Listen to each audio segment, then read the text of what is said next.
Good morning, my dear students. In the last class, we have seen an overview and introduction for the cellular respiration. And today, we are going to see the first stage of the cellular respiration. That is nothing but the glycolytic pathway or glycolysis. This is also known as EMP pathway because of the three important contributors, that is Emden, Meyerhoff and Parnas. Okay, this process does not need any oxygen for this accomplishment, so it can also be called as this is given with the under category of anaerobic process.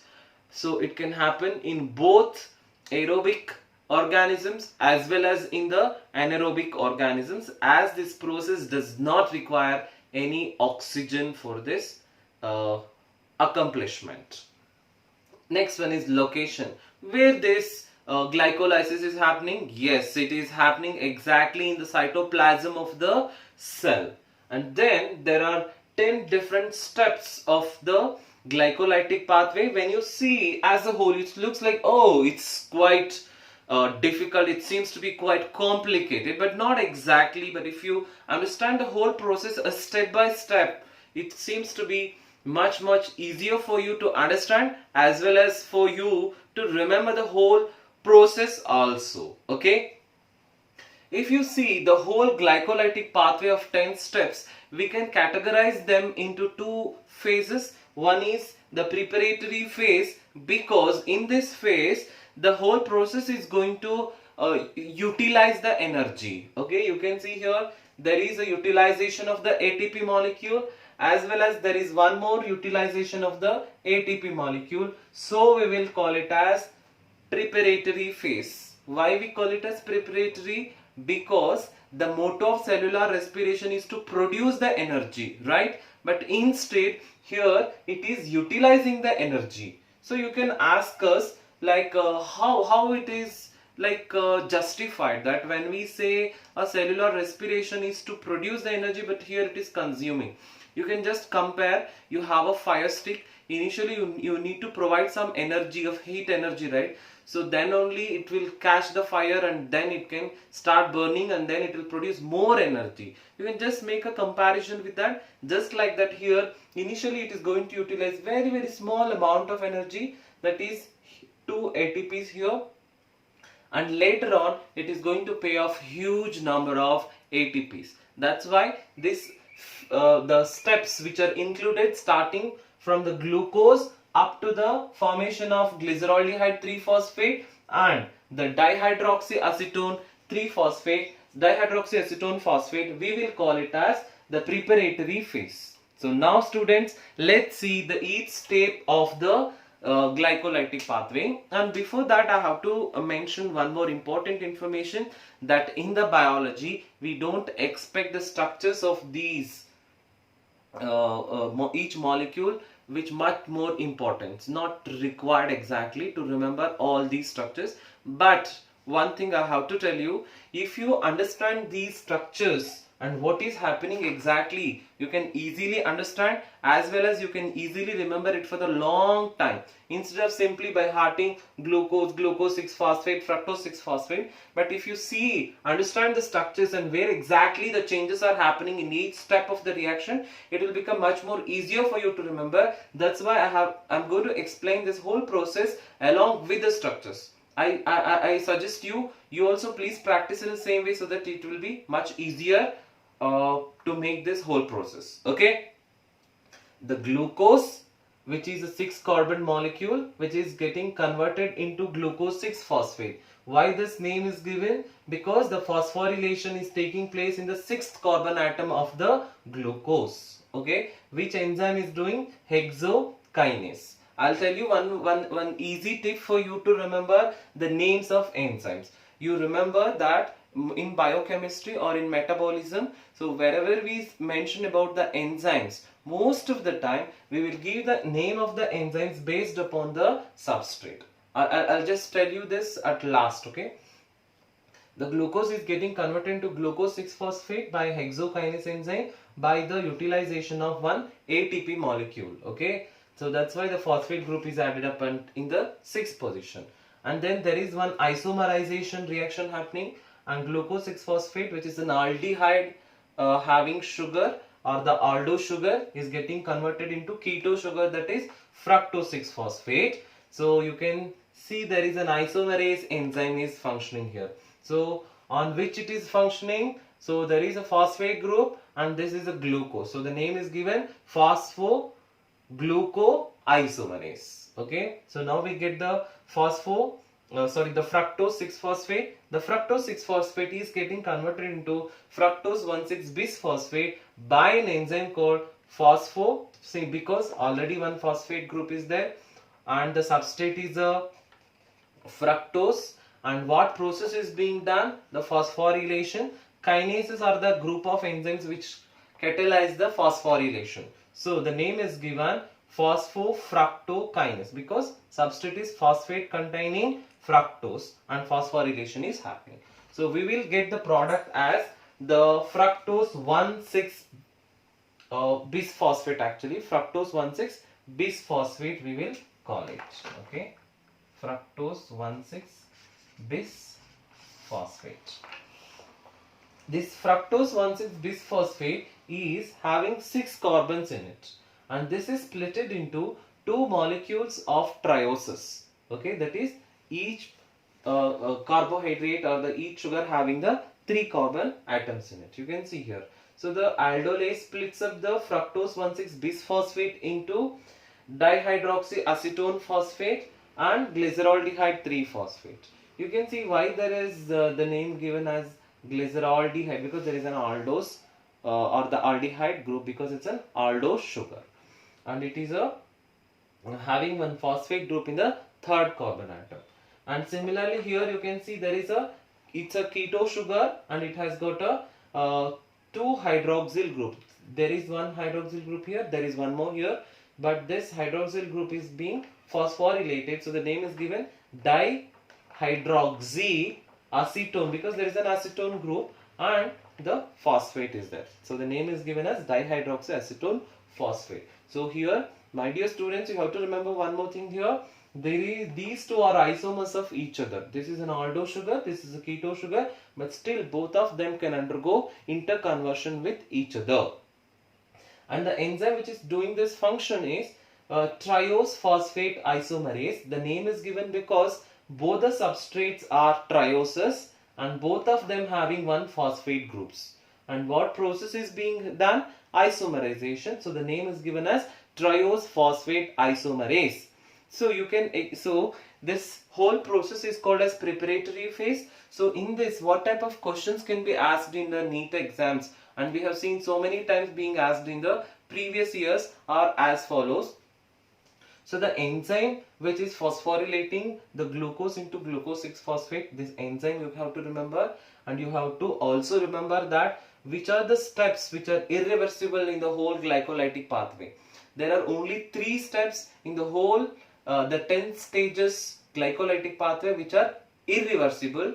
That is glucose to glucose 6-phosphate. This is the first reaction, and the third reaction where the fructose 6-phosphate is getting converted into fructose 1,6-bisphosphate, and the last step, that is PEP or the phosphoenol pyruvate, is getting converted into pyruvate. That we will see at last, but just I am telling you, since I don't have a whole content to accommodate here, we will see it in the next slide.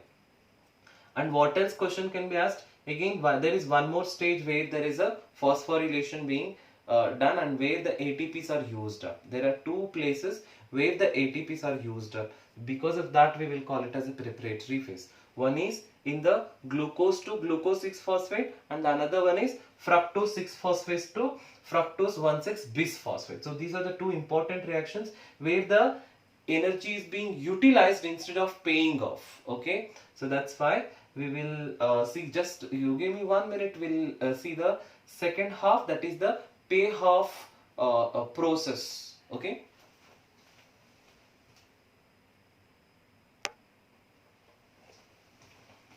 Okay, welcome back to my session, my dear students. In the last phase, we have seen about the preparatory phase where the ATPs are used up, and here we can see that the payoff phase because it is going to pay off the ATP molecules here. Okay, and then see, in the last session we have seen that there is a formation of glyceraldehyde 3-phosphate, and one more important thing you have to remember here is that whatever the intermediates or the byproducts or the products, whatever we get, it should be multiplied by 2 here. The whole process should be multiplied by 2.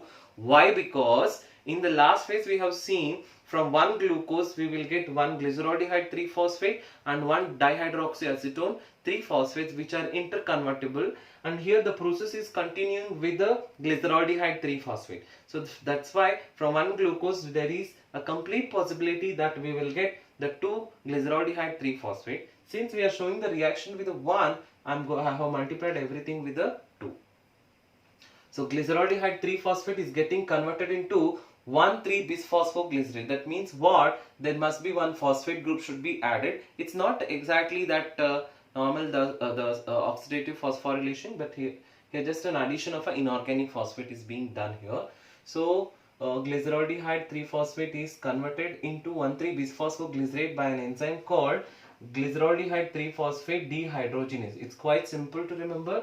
The substrate is G3P, so the name of enzyme is G3P dehydrogenase, because it is removing the hydrogen from the substrate. That's why the whole process is this reaction is called as oxidation reaction, and due to this oxidation the hydrogen ions are being removed, and these hydrogen ions are these hydrogen ions are being added up to the NAD plus. So the reaction is called reduction here. Reduction of NAD plus is being done to produce NADH plus H plus. How many? There are 2. Okay, and this 1,3-bisphosphoglycerate, how many molecules are produced? 2. This is getting converted into 2 molecules of 3-phosphoglycerate. That means what? One, there was a phosphate group here, there was another phosphate group here. This is it means it must be an acidic, that is carboxylic group should be there. You can see a C double bond O and O here, and this 3-phosphoglycerate, 1,3-bisphosphoglycerate is converted into 3-phosphoglycerate. How? By the phosphorylation of the ADP molecule, that is one of the ATP is being removed up here, and from that we will get the ATP molecule. How many? 2. And we will get the 3-phosphoglycerate. Which enzyme? Phosphoglycerokinase. Why this name? Because there is a phosphate group here, and which is a substrate? Glycerate. So the name is given glycero, and the kinase is an enzyme which do the phosphorylation. Here there is a difference between in the preparatory phase kinases where they are adding up the phosphate group to the substrate, but here it is taking up the phosphate group from the substrate, and it is phosphorylating the ADP into the ATP molecule it is making. How many? 2. This 2 molecules of 3-phosphoglycerate is getting converted into 2-phosphoglycerate. What is happening? There is a phosphate group in the 3rd position is being changed into the 2nd position. So that's why the enzyme name is phosphoglyceromutase. It's a kind of isomerization where the substrate is phosphate it has, and it is basically a glycerate. So the name is given as phosphoglycero, and there is a position of the phosphate is being is being changed. So the name is given as mutase. Okay, and then this 2-phosphoglycerate is converted into phosphoenol pyruvate. Enol means CH2. It should have a C double bond between the C and C, carbon and carbon, and that's why the name is given as enolase enzyme. The enol group is being added up. Okay, this happens by the removal of water molecule. From where it is being removed? You can see there is a hydrogen atom here, and there is a hydroxyl group in the 3rd position. So these 2 H and OH is being removed as water molecule, and due to this dehydration we will get the 2 molecules of phosphoenol pyruvate. Okay, and at last but not the least, and very important step, because there is also one more phosphorylation of ADPs are taking place. See, there is a phosphate group in the 2nd position that is also being spliced off, and that is being used up to make the ADP into ATP molecule. How many ATPs are produced here? 2 ATPs are produced. Okay, why? You know, I have already told you, because we are getting each molecules a 2 2 2, and this phosphoenol pyruvate is getting converted into pyruvate. How many pyruvates? There are 2 pyruvates are produced. Okay, and here you have to remember these facts for our NEET examination, which is very important. They might ask you how many NADH plus H plus are produced in the whole process of glycolytic pathway. How many? There are 2 NADH and H plus are produced. And they can also ask you one more question. So how many ATPs are produced from one NADH and H plus? You should remember that this one NADH and H plus can produce 3 ATPs. Okay, when in the last terminal oxidation or in the ETC process, that we will see very shortly in the upcoming sessions. And they might ask you how many the way in which positions exactly the payoff is happening. That means where exactly the ATPs are produced. You have to remember these reactions: 1,3-bisphosphoglycerate to 3-phosphoglycerate, their ATP is produced, as well as from phosphoenol pyruvate to pyruvate. So there is a phosphate group here that is being removed, and we will get the pyruvate. So there are 1 and followed by 2. There are only 2 stages where exactly it is producing the ATP molecule, and there is 1 stage where it is producing the NADH and H plus. So there are totally how many ATPs are produced in the entire glycolytic pathway? Here 2 ATPs are produced, here 2 ATPs are produced. But they might ask you that what are the net productivity of ATPs in the glycolytic pathway? So then you have to remember that 2 ATPs are already used up in the preparatory phase, and here 4 ATPs are produced, that is 4 minus 2 is equal to 2. So the net productivity of ATPs means there are only 2 ATPs, you have to say. And if they ask you about NADH, you know, from glyceraldehyde 3-phosphase to 1,3-bisphosphoglycerate, we are producing the 2 NADH plus H plus molecules. Okay, in the just give me 1 minute, we will see the net reactants and net the products what we are getting in this process. We will see. Just give me 1 minute.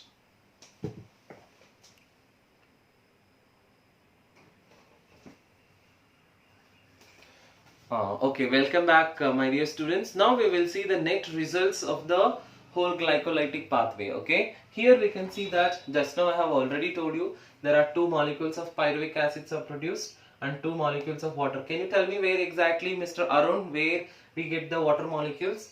Yes, exactly, from 2-phosphoglycerate we will get the phosphoenol pyruvate. During this dehydration is happening, so that's why we mentioned that there are 2 water molecules are produced. And how many net ATPs are produced? Though the payoff phase has produced 4 ATPs, but 2 ATPs are being already used up in the preparatory phase. So we will say that the net productivity of ATPs are only 2. Then the how many NADH plus H plus are produced? 2 molecules. And if you see a whole reaction, we can represent like this. The substrates or the reactant molecules are like this: glucose 1, and then 2 NAD plus, 2 ADP diphosphate, you should remember, and 2 H3PO4. These reactants are getting converted into 2 pyruvate molecules, 2 NADH plus H plus, and then 2 ATP molecules and 2 water molecules. So by this we have understood the glycolytic pathway, and we have also have seen which are the enzymes involved. You have to remember, and you should also see where exactly in which positions the ATPs are being generated, and you should also remember where exactly the NADH plus H plus is produced. How many of these each molecules are produced, you have to focus and remember. Just make some practices, it will be much more easier for you to remember. Thank you.